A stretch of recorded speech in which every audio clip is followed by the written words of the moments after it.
अस्सलामुअलैकुम व्यूअर्स। हमने नए ट्रेलर में देखा कि उस्मान बे ने अपने बेटों को नए फराइज सौंपे हैं। उस्मान बे ने अलाउद्दीन बे को याकूब बे पर नजर रखने का बोला है और ओरहान बे को खजाना हासिल करने की जिम्मेदारी दी है। तो अब आप आने वाली नई किस्में देखेंगे कि जब ओरहान बे खजाना हासिल करने जाएगा तब वहाँ होलफिरा और ओरहान बे की रास्ते में हैरत अंगेज मुलाकात होगी और फिर ये दोनों इसके बाद एक दूसरे के साथ रहेंगे। नई किस्में आप देखेंगे कि ये दोनों एक दूसरे के करीब हो जाएंगे और फिर इनकी मोहब्बत की कहानी कुछ किस्तों में चलने के बाद फिर शादी होगी। इसके अलावा दूसरी तरफ जो सबसे दिलचस्प कहानी शुरू होने वाली है वो अलाउद्दीन बे और गोंजातून की होगी। आपको बताते चलें कि इन दोनों किरदारों की कहानी सीरीज में बहुत तूल पकड़ेगी क्योंकि गरमियानो लहरी कबीला और उस्मान बे का कबीला पहले ही एक दूसरे की बहुत सख्त मुखालफत कर रहे हैं। तो इस तरह जब ये नई मोहब्बत की कहानी जन्म ले रही है तो वो सीरीज की कहानी को एक नया जोशो खरोश देगी।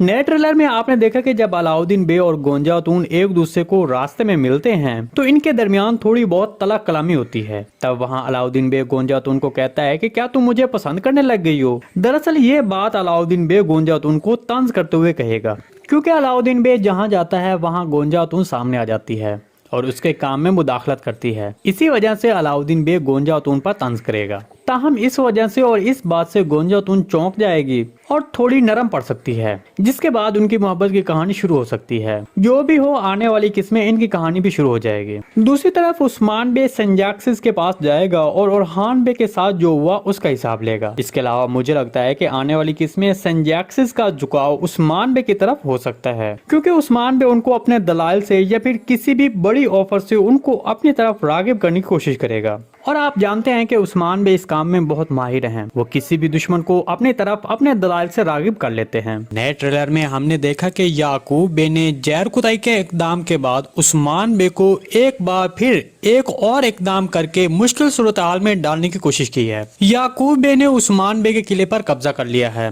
और वो ऐसा इसलिए कर रहा है क्योंकि वो उस्मान बे की साख को तबाह करना चाहता है। याकूब बे ने उस्मान बे के जिस किले पर हमला करके उसको हासिल किया है, दरअसल वो किला मार माराजा किला है जो कि पहले एक्टिमूर बे की कमान में था। मुझे लगता है कि अब आने वाली किस्में एक्टिमूर बे के हवाले से भी कुछ न कुछ मालूमात जरूर दी जाएगी कि वो किसी मिशन पर किया हुआ है या फिर ये सब नहीं भी बताया जा सकता है या फिर ये भी इशारा दिया जा सकता है कि एक्टिमूर बे के बाद किसी बड़े एलेब के जिम्मे ये किला दिया गया था और फिर जिस पर अब याकूब बे उस एलेब को जो मार माराजा किले की जिम्मेदारी निभा रहा था उसको धोखा देकर किले पर कब्जा कर चुका है। याकूब बे जो इस इलाके में अपनी साख बढ़ाना चाहता है, इसलिए वो अब इसमें अपना एक मजबूत हेडक्वार्टर कायम करना चाहता है। इसलिए वो अब हर तरह से उस्मान बे पर दबाव डालने की कोशिश कर रहा है। जहां तक उस्मान बे की बात करें तो मुझे लगता है कि याकूब बे का आने वाली किस्में मार माराजा किले पर कब्जा करने के बाद उसकी सीरीज में जो ज्यादा ताकत दिखाई जा रही है उसको मुतवाजन किया जाएगा और फिर उसके बाद उस्मान बे को याकूब बे पर भारी पड़ता हुआ दिखाया जाएगा कि एनातोलिया सेल्जोक रियासत के खत्म होने के बाद क्या होगा। क्या मंगोल सीरीज में दोबारा वापस आएंगे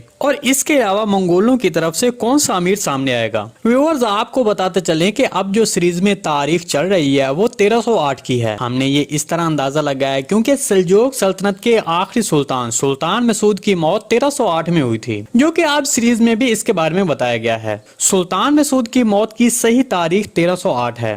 तारीख के मुताबिक सुल्तान मसूद की मौत के बाद सेल्जोक रियासत खत्म हो गई थी, लेकिन एनातोलिया में मंगोलों की हुक्मरानी खत्म नहीं हुई थी। तुर्क सरदार जो बगैर सुल्तान के रह गए थे वो मंगोलों से छुटकारा पाने और अपनी रियासत कायम करने में लग गए। इस वक्त के दौर में जो मंगोलों की तरफ से हुक्मरान दिखाया जाएगा वो अमीर चुबान सेल्दोव्ज होगा, जो कि उसके नाम से ही अंदाजा हो रहा है कि ये एक तुर्क है। देखें, तारीखी जराये के मुताबिक सेल्जोक रियासत के खत्म होने के बाद तारीख के मुताबिक सेल्जोक रियासत के दारुल हुकूमत कोनिया पर गरमियानो लहरी कबीले का कब्जा हो जाएगा, जो कि कुछ सालों तक चलता रहेगा। जबकि दूसरी तरफ अमीर चुबान 1314 में एक मजबूत फौज के साथ एनातोलिया आएगा, जिसके बाद इस इलाके के तमाम तुर्क सरदार उसकी बैत का ऐलान करेंगे।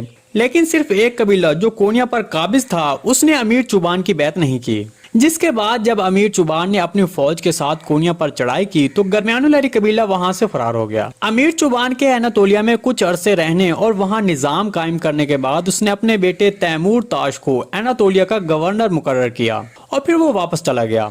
देखिए, अगर उस्मान बे की अमीर जुबान से मुतल्लिक बात की जाए तो तारीखी ज़राए तो इसी तरफ इशारा देते हैं कि उस्मान बे ने अमीर जुबान के साथ अपनी वफादारी का इजहार किया था, और उसकी सबसे बड़ी वजह अमीर जुबान का एक तुर्क होना, मुसलमान होना और एक आदिल हुक्मरान होना था। व्यूअर, सीरीज में मंगोलों का मुकाबला जारी रहेगा। मेरे तजज़िये के मुताबिक अब कुछ गद्दार मंगोल जाहिर होंगे जिन्होंने अपनी रियासत के साथ बगावत की थी। उनमें से सबसे मशहूर कमानदार चावदार हैं, जिसने याकूब बे के साथ मिलकर काम किया था, और अब सीरीज में भी बिल्कुल ऐसा ही दिखाया जाएगा। वो वक्तन फवक्तन उस्मान बे के बाजारों पर हमला करेगा और उस्मान बे की साख को खराब करने की कोशिश करेगा। तो अब से मंगोलों की तरफ से जो कमानदार जाहिर होगा वो चावदार होगा, जो कि एक आला दर्जे का जालिम शख्स होगा।